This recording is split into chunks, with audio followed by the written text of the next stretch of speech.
This is Colin Edwards. At 9 a.m. on Thursday, March 7th, I went down to the Alameda County Courthouse to cover the preliminary to the trial of the young Black Panther leader, Huey P. Newton, who is accused of the murder of one Oakland policeman and the wounding of another, charges which Mr. Newton vehemently denies. For the first time at a court appearance of Mr. Newton or any other Black Panthers or young radicals, I was barred from entering the courthouse for lack of a police pass. Also excluded were a French news photographer and a People's World photographer. So I didn't get to see Mr. Newton in court. However, an hour later I was able, to my surprise, to record Mr. Newton in the detention quarters on the 10th floor as he talked with 3 American reporters and myself, and his lawyer, Mr. Charles Gary. Mr. Gary had earlier brought me up to date on the status of Mr. Newton's case when I was finally admitted to the courthouse after the trial preliminary had ended and after Mr. Gary had held a press conference on the 4th floor. Mr. Gary, I was kept outside the courthouse until now. Could you very quickly summarize it for KPFA, the situation as of now? The situation as of now, the court has picked a trial judge, Judge Monroe Friedman in Department 8. The case has been set for trial on May the 6th, 1968. Has there been any change in the situation with regard to the charges? Have they dropped any charges? Have they brought up new evidence? Have they shown you any evidence? No, they have not dropped any of the charges. We have a substantial amount of the so-called evidence, but we do not have the list of the witnesses so that we can interview them and be able to prepare for this case. Normally, the defense is given these things. The names of witnesses, are there? Normally, they're given those names if the defense attorney makes the proper motions, and we have made the proper motions. Before meeting Mr. Newton, and indeed before I even knew I could interview him, I met his sister and his fiancée. Now, because members of Mr. Newton's family have been subjected to unpleasant harassment, I will not identify them by name. Mr. Newton's sister turned out to be a lady of great dignity, the picture of respectability, but added to that a gentle, serene countenance. The poor people, the Negro people, he always felt very strong about this, and different things that happened, I'm sure is what drove him more to believe that something needed to be done about it. Was this a gradual progression to this stage? Gradually, you say? Well, yes, I guess, yes, it wasn't a jumped up thing, if that's what you mean. Yes, gradually all along. Like I say, he thinks of the betterment of man, things that need doing. He believe you should get up and do something about it. He have always been this way, even as a child. He liked sports, he liked music, and he's very interested in history. And I think in reading history and seeing how the world really is another thing that encouraged him. Do you feel that Huey stands any chance of having a fair trial? Sometimes I have hope, and sometimes listening, I doubt it. I can't see how it's possibly. I don't feel. I hope he have more courage than I have, but feeling the way I feel about it, me personally, it don't seem. Up to this point, it haven't gone fair. This is what I base it on. It haven't gone fair up to this point. So naturally, I don't have much hope for it going fair any further. It must be a very drastic thing to happen to any family. Yes, it is. Yes, my mother is ill, and my father is too. He tries to go on to work, but my mother can never make it to court. She says she come in, but by the time, I have to take her to the doctor. What did your father do? He worked for the city of Oakland. My mother's housewife. Yes. A quiet family, Negro family, and suddenly this happens to them. My father's a minister, by the way. Is he? Yeah. Now, some of the press here have been branding Huey and other leaders in the Black Panther Party as anti-white racists. Would you like to say something about Huey's attitude on this question? Of course, she wasn't in court this morning, another lady. I wasn't allowed in. You wasn't allowed in. anyway, she wasn't that is Huey's girlfriend, the girl over there.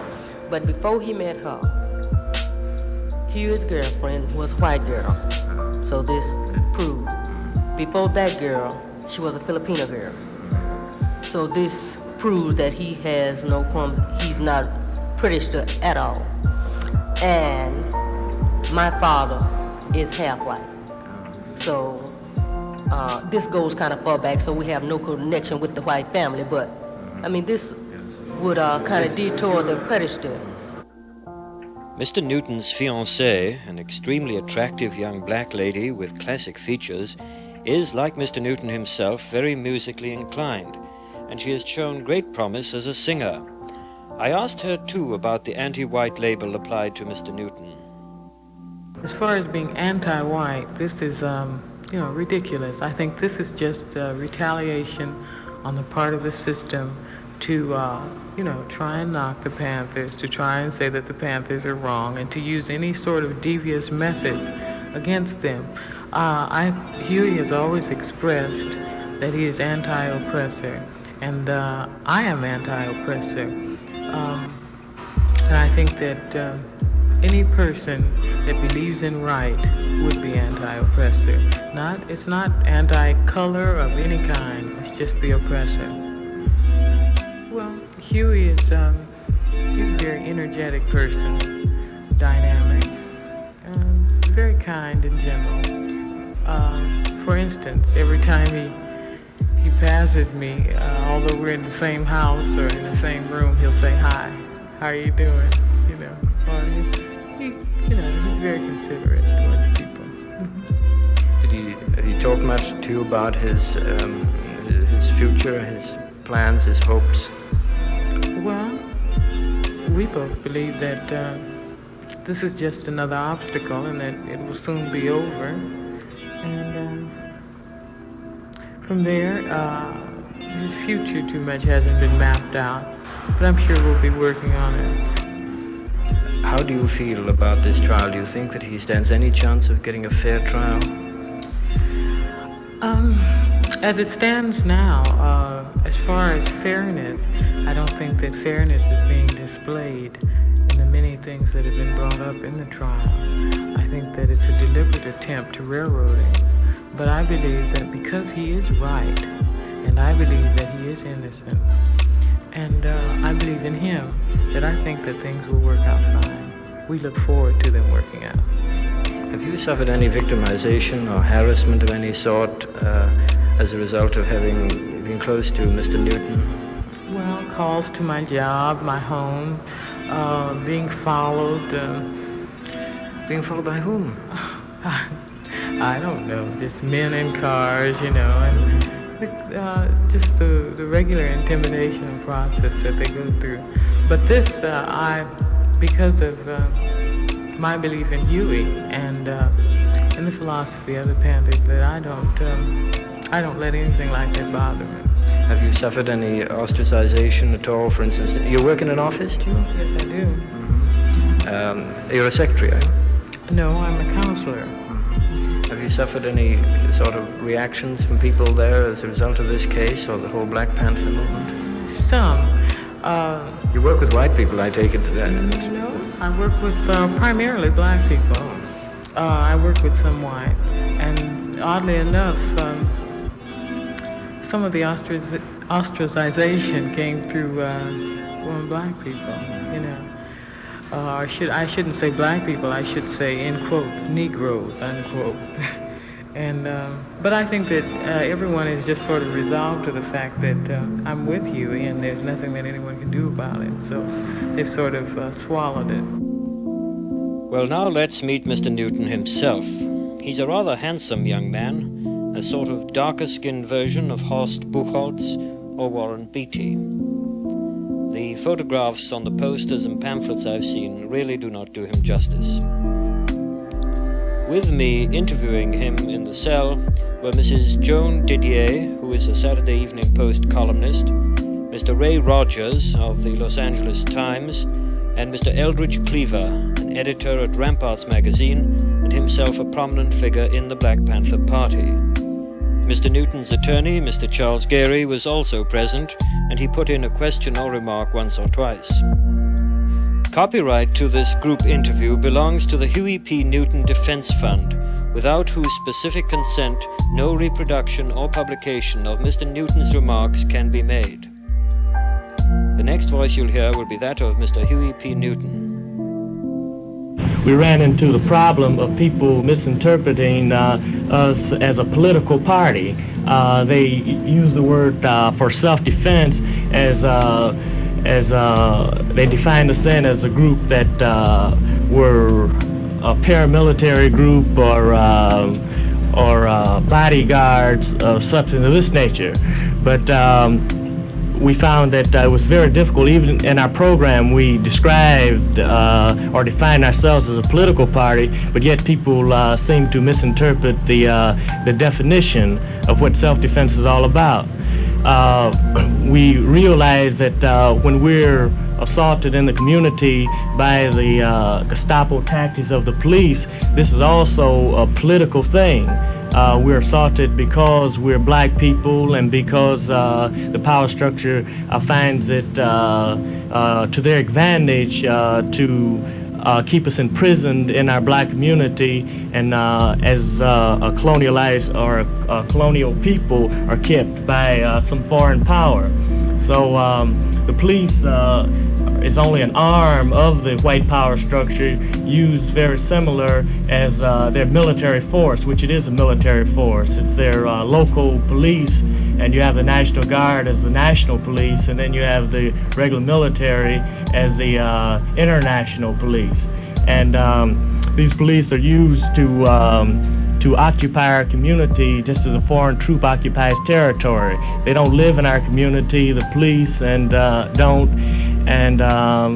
they have no respect for black people who live in the community, yet they occupy the community. And they're not occupying the community for the welfare and the benefit of the people who live there. They're occupying it to make sure that the businessmen who are systematically robbing our community are safe. So this was one part of our political stand, and to make the party for the intellectuals, because the grassroots of the community, the people who we're most concerned with, because the lower class black, who represents about 95% of the black population throughout this nation, they understood very well what we stood for. But to make it clear to everyone, we changed the name to the Black Panther Party, and to make it clear what our political stand was about.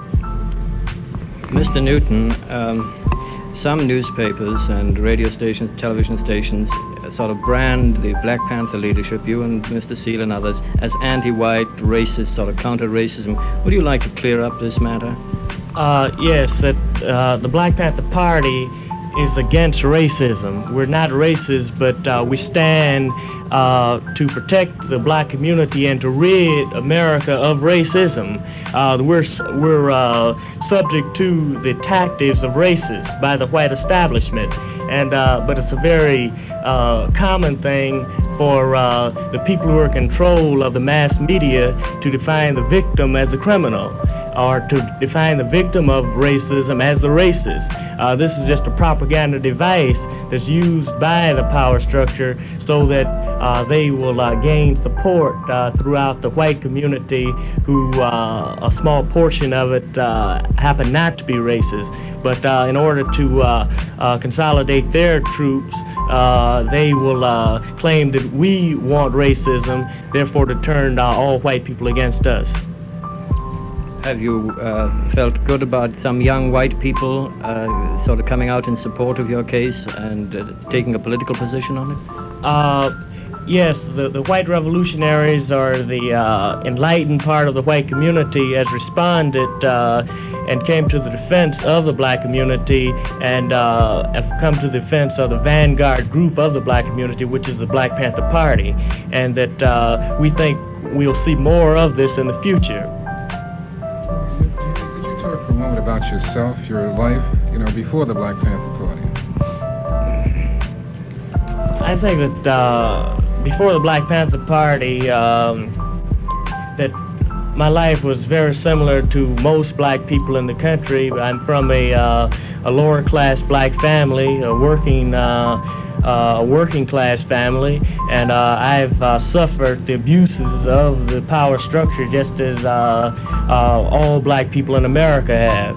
And I've responded, and that black people are responding now. So I see very little difference in my personality than any other black person living here in racist America. I mean, what shaped your attitude towards the institutions that you're indicting? Living here in America, it reminds me of a quote that from James Baldwin. He says that to be black and conscious in America is to be in a constant state of rage. And I think this is very true of black people in general in this country. Many black people, most black people, as I said, that are uneducated, and they're not used to handling academic things and administrating. So their response might have been somewhat different than mine, but they will rally behind a political party that's representing their grievance. So all the Black Panther Party has done is to articulate and bring out the grievances of the black community. Can you think of recall some incidents that sort of brought home to you the attitude of a majority of white people towards Negroes and the attitude of the white establishment? You like a specific incident? People can bring home to people, how this can scar one's soul. I think he's trying to boil it down to one statement. Well, I can understand that. It's very difficult for me to cite one specific incident because it's a very long process, and that I've started to say that for a white person to understand, let him come to the black community, but this wouldn't be a good example because he couldn't experience the alienation and the antagonistic attitudes of blacks that we receive in the white community. And we live in the white world, in the white America here, and that anytime a white person goes to the black community or a black country, I doubt very seriously whether he experiences this alienation, because black people seem to have some priority on upon being humanist for some reason. Perhaps it's a historical reason that I can't pinpoint why, but we seem to be more fair as a people to other people than anyone else in the world. Have you had a chance to see this President's Commission on Civil Disorders report? I read a couple of accounts of it, yes. Do you think it's hitting pretty close to the mark? I think that some of the statements in the report hit the mark, but as far as the conclusion or the solution to the problem, I think they were wanting in that direction. Do you think the white establishment and the white people as a whole will take it to heart and do something really effective to solve this problem of racism that it portrayed? I doubt seriously whether white America is mature enough and mentally well enough to solve this problem without a great catastrophe. Are you optimistic about your trial? And do you think it will be a fair trial?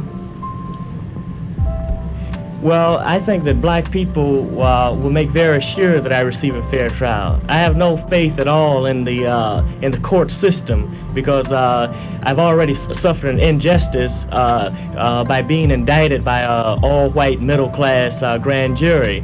And so from my prior experiences that I would expect for them to, I would expect no change. But I also expect black people to come to my aid and put pressure and see by any means necessary that all black men receive a fair trial. That's including those who are held in the various prisons and county jails at the present time. We're demanding an immediate release for them because we realize that they've suffered the same kind of injustice that I'm suffering now. I'd like to ask a question. You know, the Peace and Freedom Party has sought to have you run as their candidate in the 7th Congressional District.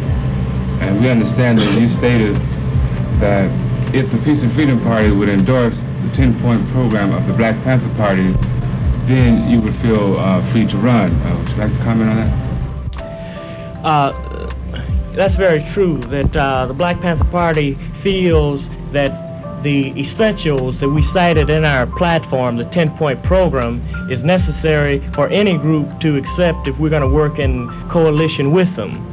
It's the basic things that the black community, it's the basic demands of the black community, and without accepting the basic demands, we would feel that the person who is seeking coalition is insincere if he cannot accept these 10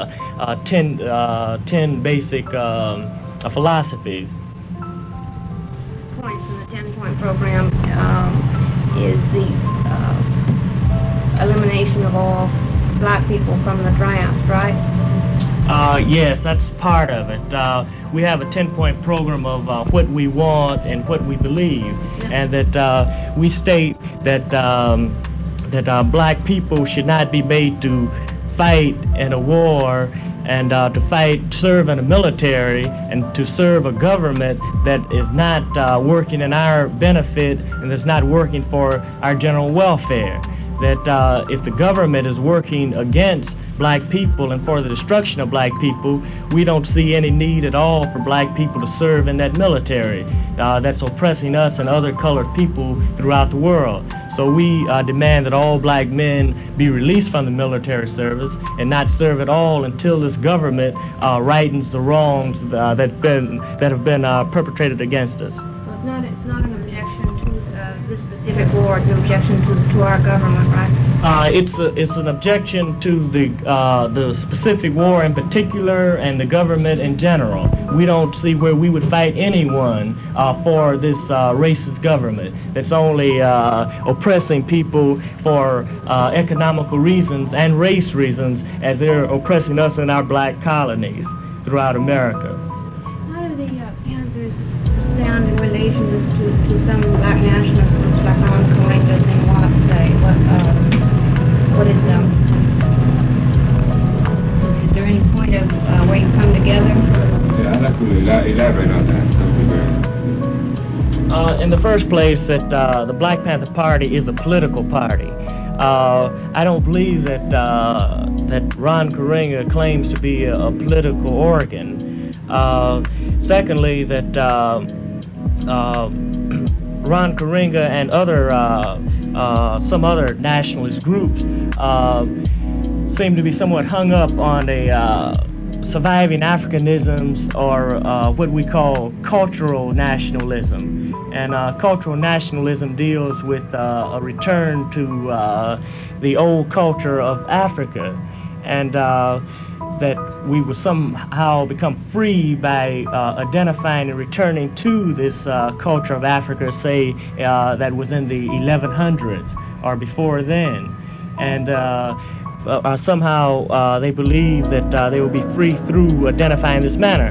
As far as we're concerned, we believe that it's important for us to recognize our origin and to identify with the revolutionary black people of Africa and people of color throughout the world. But as far as returning per se to the ancient customs, we don't see any necessity in this. And also, we say that the only culture that's worth really holding on to is revolutionary culture or change for the better. And that we say the only way we're going to be free is by seizing power, political power, which comes through the barrel of a gun.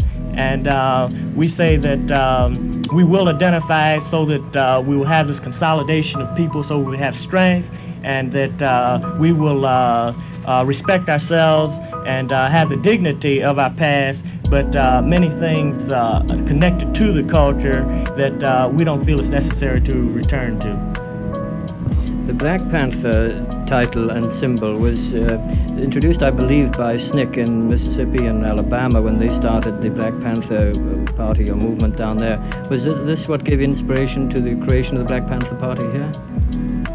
Yes, I was very impressed by the political party in Lowndes County that calls itself a freedom organization, and they use the Black Panther as their symbol. And they use the Black Panther because the nature of a panther, that panther will not attack anyone, that he will back up first. But if the assailant is persistent, then the Black Panther will strike out and wipe out his aggressor thoroughly, wholly, absolutely, and completely.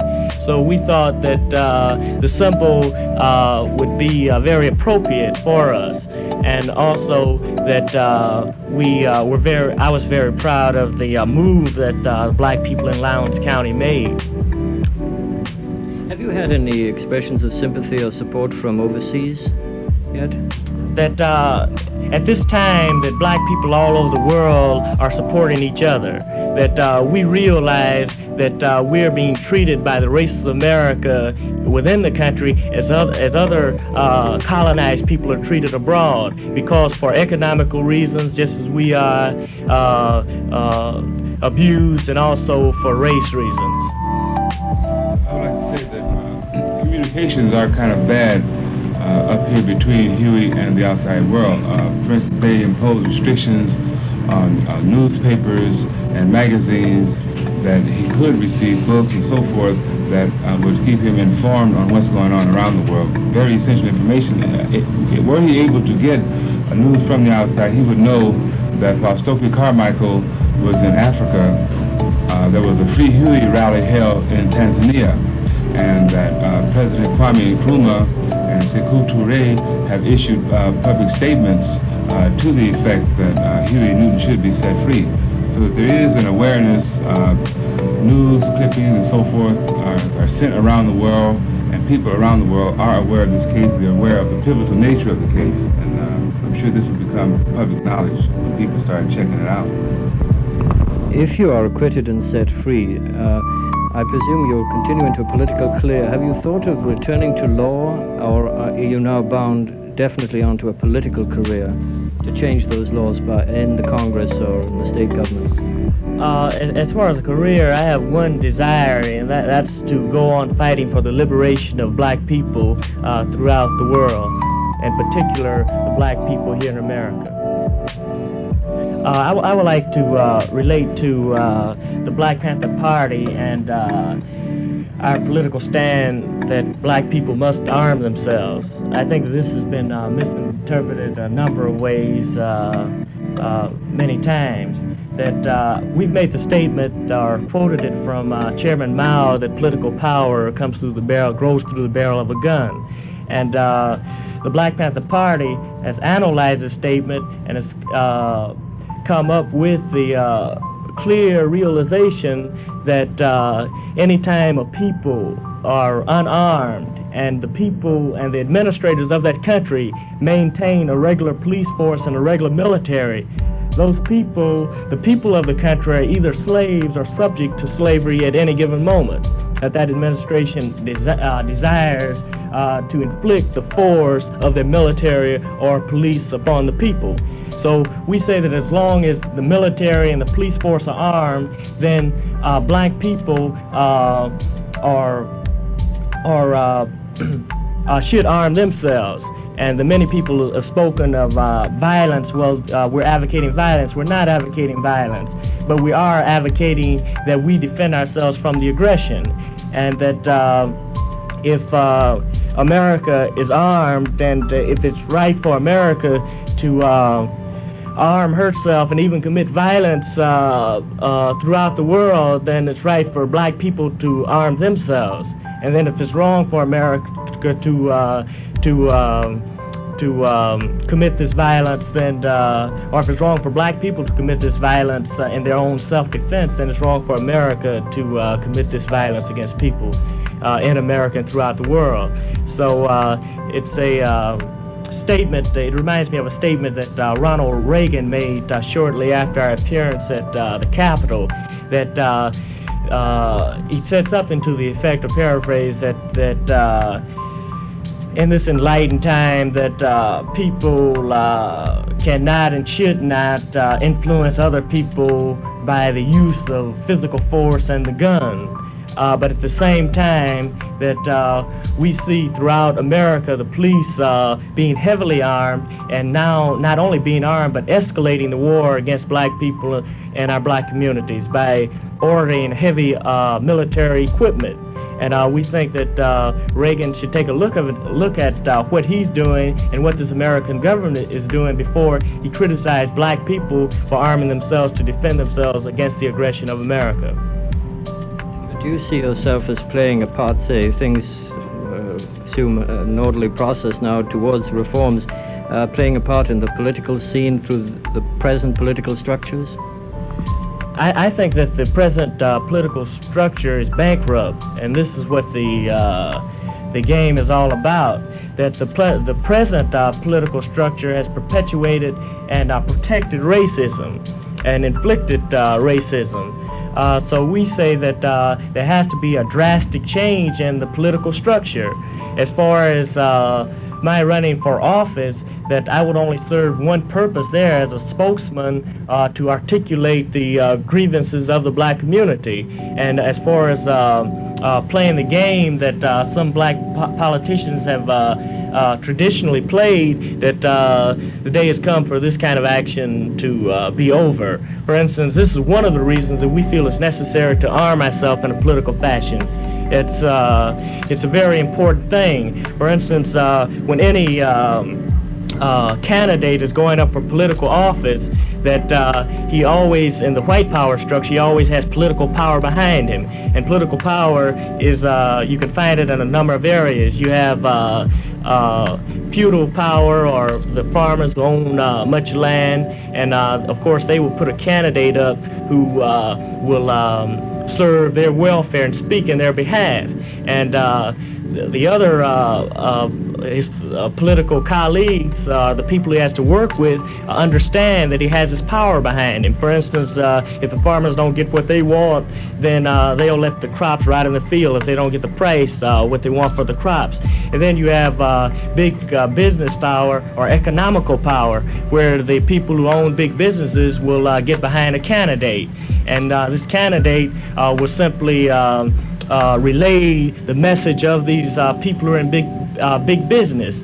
And it goes on. You have the cattle owners and so forth. And we see that black people don't have this political power. They don't have economical power. They don't have land power. We've been robbed. For instance, our black politicians have been ineffective. Not much of the time it's not their fault. It's simply because they don't have the grassroots political organization behind them. Even if they get votes from black people, simply to have a vote doesn't mean political power. In the political arena, a thing is not political unless there's a political consequence if the people don't get what they want. And black people in the past haven't been able to offer this consequence. For instance, according to John Hope Franklin, the reason that black Reconstruction failed, where you had many black candidates holding offices in the South, wasn't because these black candidates were ignorant or inefficient. Many of the black candidates had been educated in France and Canada, in England, and they were very efficient. But the reason that it failed is because blacks did not have economical or military power. That after they put their man into office, that he was still subject to these people who owned the land. That he was still subject to these people who owned the military. So black Reconstruction failed. And we say now we can develop a political consequence, we can develop political power by being a potentially destructive force. That black people arm themselves in a political fashion, and then if the aggression is continued against us, we'll be able to offer a political consequence. Very similar to Detroit.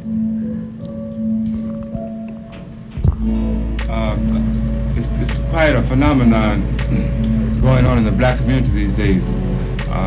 It's quite clear that while you were out, there were a lot of groups and people who opposed your program and refused to approve of the Black Panther Party.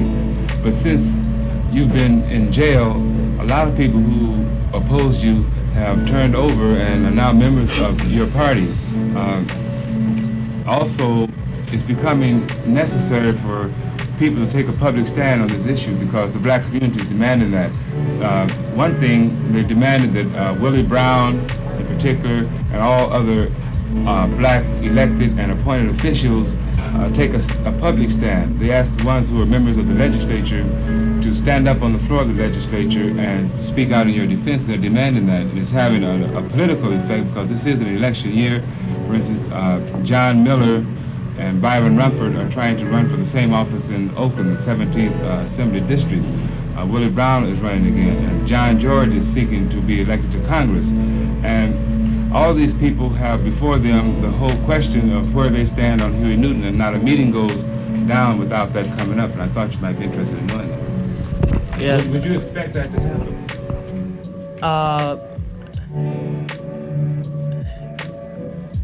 Well, no, that I'm very surprised that it did happen, but after it happened, then in retrospect, I understand what's going on. For instance, the black community is now forcing these political candidates into a direction that they want. They realize they depend upon black people to vote for them, and black people identify with the Black Panther Party, and they identify with the party more so now than they did in the past, even though we've had a great reception from the black community in the past. And the reason for this, in my opinion, is that black people are always impressed by a reality, that you could talk all day and articulate all sort of beautiful things, how things could be and how things are, and describe it to the point, and you won't get the response that you would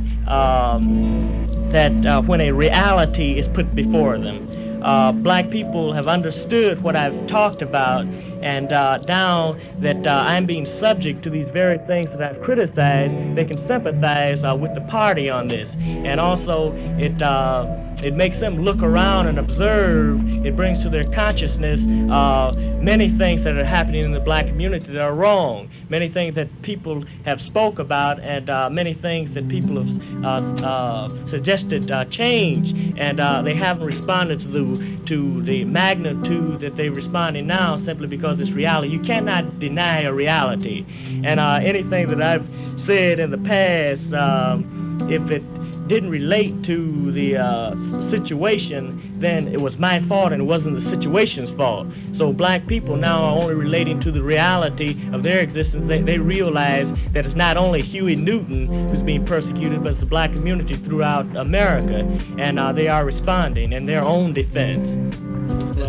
There's been a lot of talk about the generational gap in white families between the young people who are disillusioned with their parents and alienated from them. Is there a certain amount of this among black families, and is this part of the problem you have in bringing more adult black people into the movement? I think that the older black people have realized for a very long time the problems, but as for a solution, they've been wanting a solution because in the past the black political representatives have been somewhat misleading the black community. In other words, that it's been thought in the past that if you can put a representative into office, you will automatically get justice. But now it's been realized to have a black man in office doesn't necessarily mean that you're going to get political justice. Was the reason you dropped your studies of law that you got disgusted with the system of law here? Of course, I'm disgusted with the judicial system, but more than that, I can only do so much. I can only be so many places at a certain time, and I felt it more important to work to organize within the community than to continue law school. Are you allowed to have any contact with other prisoners in this courthouse here? No, I'm kept in what's called the H tank, and it's used as a hospital tank when someone is hurt. But I've recovered very well, and I've noticed that I haven't been moved away from the hospital cell. And I don't think the deputies here have any intentions of moving me because they don't want me to, it's been rumored that they don't want me to mix with the other prisoners. Although I've converted many black people, I shouldn't say converted because black people are Panthers anyway by the definition of the word, but many people who join the party who've come through here simply by screaming back to my cell, and I will define the party and give them some understanding of the political direction of the party.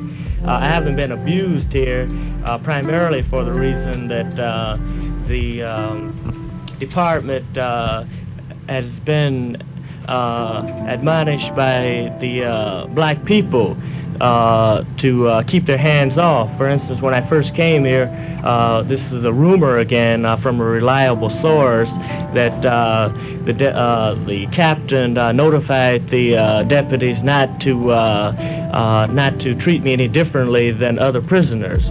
So I haven't suffered any brutality here.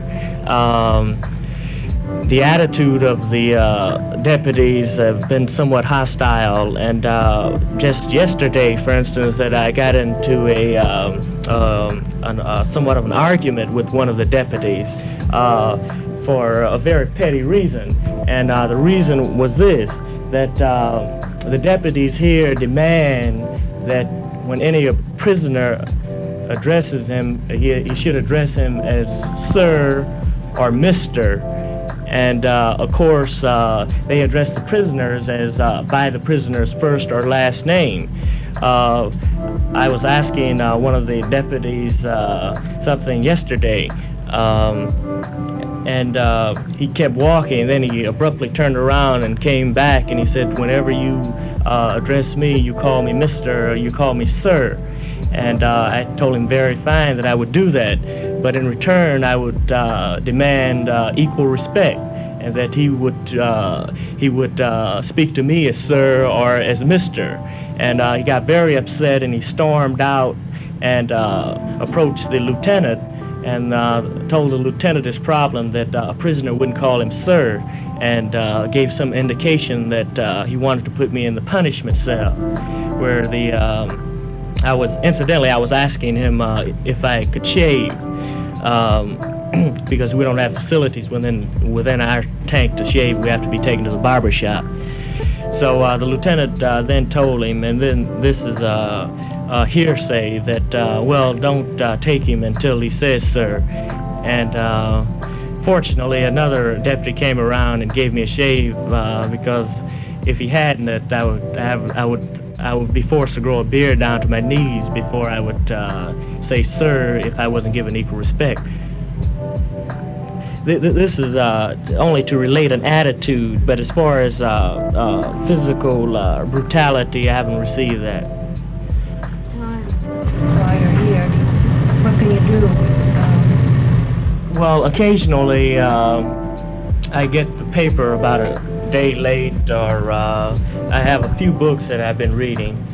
It's pretty difficult to get reading materials in, but I have received a few books. So I spend most of my time reading and doing some writing. I wonder if you'd comment on something that struck me. Lots of young white people, especially from the middle class, have dropped out from the middle class way of life, but also a lot of them from the activist role. This hasn't happened among young black people. they sort of more or less as a whole, in general, shunned the sort of the drift into the dropouts, the marijuana and everything like this. Can you account for this? Yes, that among the dropouts, I infer that you're speaking of the hippies and Haight-Ashbury, and that if you analyze the hippies or the hippie movement, you'll find that most of them were middle class or members of a middle class family, the upper lower middle class, and these families have had about every material thing that they could desire, and also this class have had the opportunity to become well educated. And through this, they realize how bankrupt the American system is, the government system, and that as far as them participating in it, they've chosen not to participate after their enlightenment, you see, after their education and after they've analyzed the system. So because they are in a state of dismay about change, because of the tremendous technology of this country, sort of broken their spirit, and they dropped out because the country has a great military and economical power, and they've concluded that they can make very little change, so they've dropped out. Black people in general are not middle class, that we're socially and economically of the lower class, and that we haven't receive the basic things that we want because of the system, because of a tremendous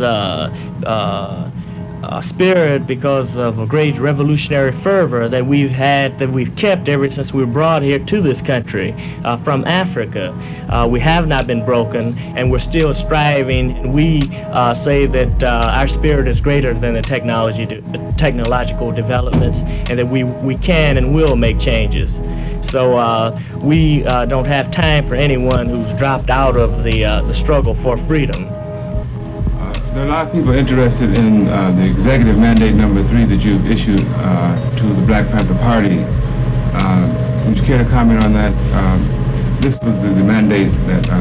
Would you care to comment on that? Yes, the mandate number 3 is this demand from the Black Panther Party, speaking for the black community, and we have within the mandate we admonish the racist police force that if they continue to break down our doors and be aggressive towards us and inflict brutality upon us, that we will be forced to protect our home front, that the party members have experienced, Bobby Seale, the chairman in particular, have experienced the police breaking down the door and coming into his house without a warrant and acting in a criminal fashion. And we maintain the right to protect ourselves from criminals, that when the police come in to our house acting as a criminal, he should be brought to justice by the occupants of that house. And because we, in the mandate, we relate the Valentine's Day massacre, that gangsters dressed up in police uniforms under the leadership of Al Capone, and that because they were dressed up in police uniforms, they were admitted into the house of these individuals who turned out to be their victims. And so in other words, just because a man has on a police uniform doesn't make him a representative of justice and representative of a peacemaker or a peace officer, that he could be a wolf dressed in sheep clothing, and that we realize this, and we would like the police to know that at any time they break down our door unjustly, without a warrant and without any provocation whatsoever, that we're going to defend ourselves against them. I think that's correct. Unless somebody One last question. Are you and other Black Panthers working out a concept of what you'd like this country to be like, with some specifics of what will replace this system one day?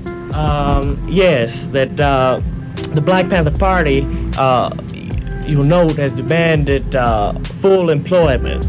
We've demanded decent housing.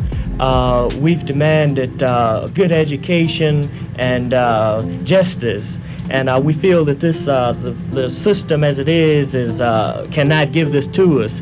And we say that any time a man is born, the system, the American capitalistic, imperialistic system has never been able to employ all of its people, and that particularly because of the greed of the private owner and the so-called free enterprise.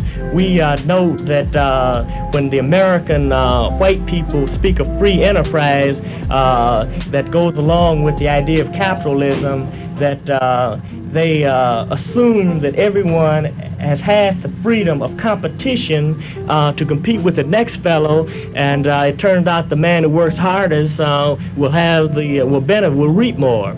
This doesn't hold true for black people, that when the move to the West, where this free enterprise was working fairly well for white people, they were staking up land, and the one that would, as we are now, we've never been given a chance to participate in the so-called free enterprise. We built this country because the industrial system was built upon slave labor in the South, and that we made it possible for this country to industrialize, and that we say because we've never benefited by free enterprise and private ownership, then we could not stand for this. This is not a good goal for us.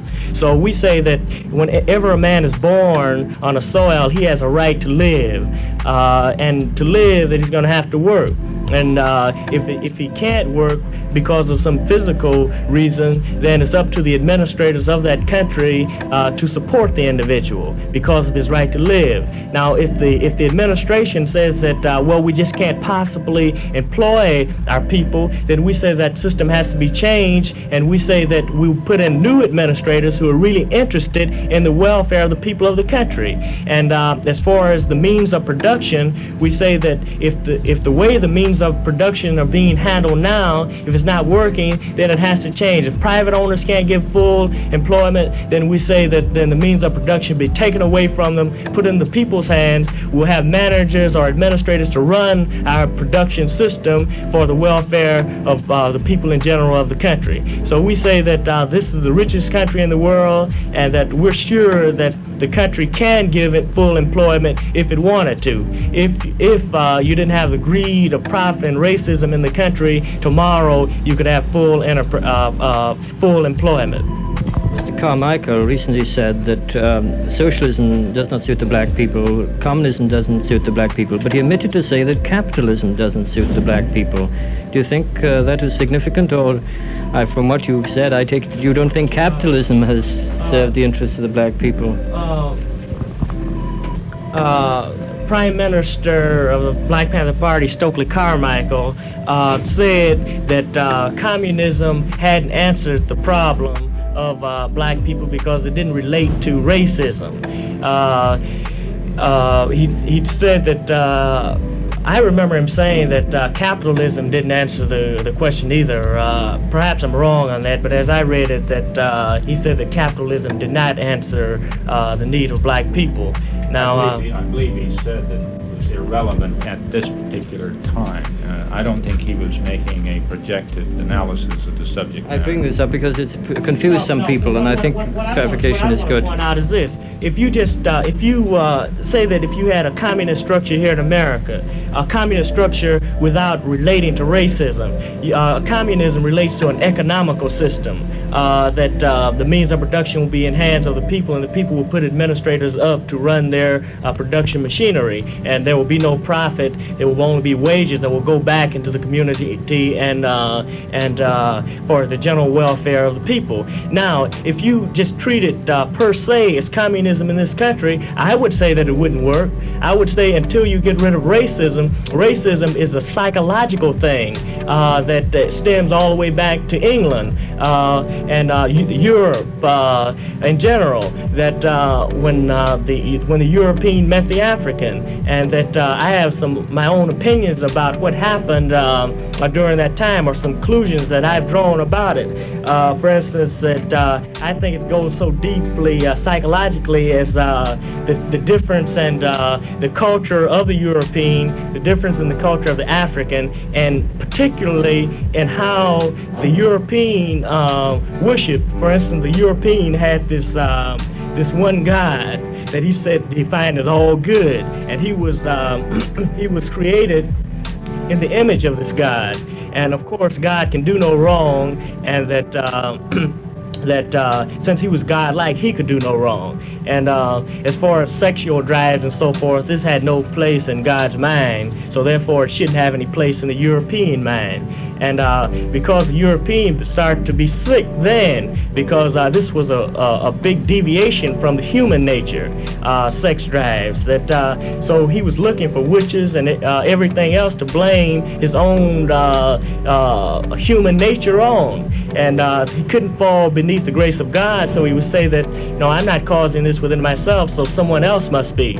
Then you have the contact with the African, who always had a God that was we call it dualism.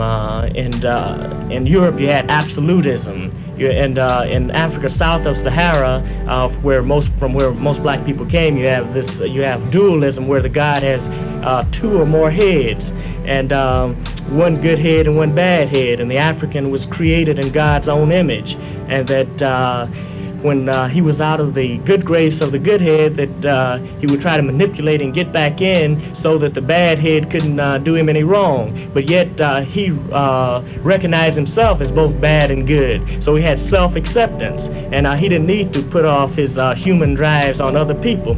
When the European met the African, this was a good person for him to say that these people are vulgar, these people are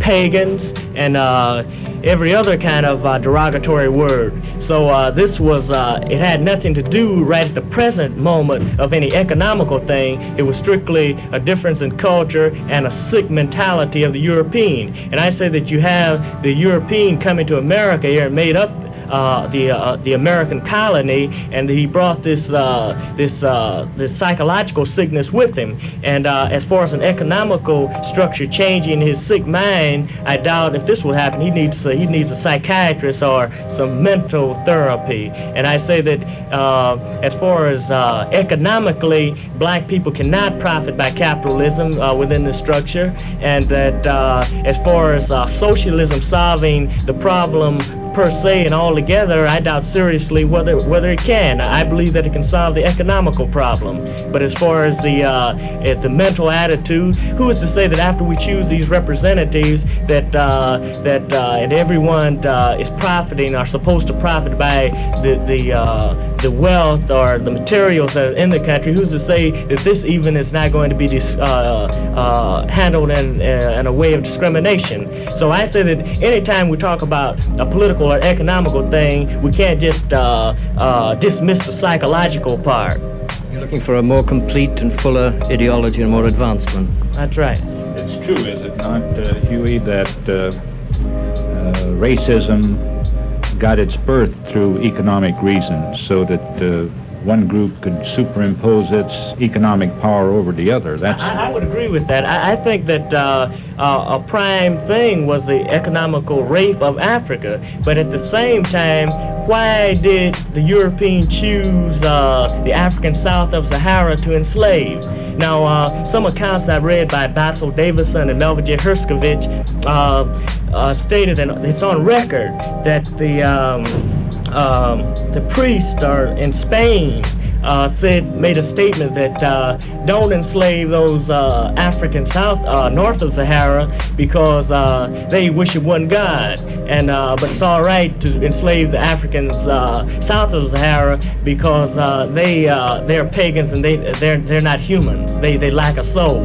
So I'm saying that what has happened, they needed this justification to condone their economical exploitation, but this sort of ran haywire empire. After it started being embedded so that the economical structure could go on, that black people don't have souls, are inferior, and now you run into a problem where that it's handled people who don't understand the economical situation. It's still been embedded with the value system that black is bad and black is black is evil. Thank you, Mr. Newton. The foregoing interview is copyright 1968 by the Huey P. Newton Defense Fund. Without whose specific consent, no reproduction or publication of Mr. Newton's remarks can be made. This is Colin Edwards.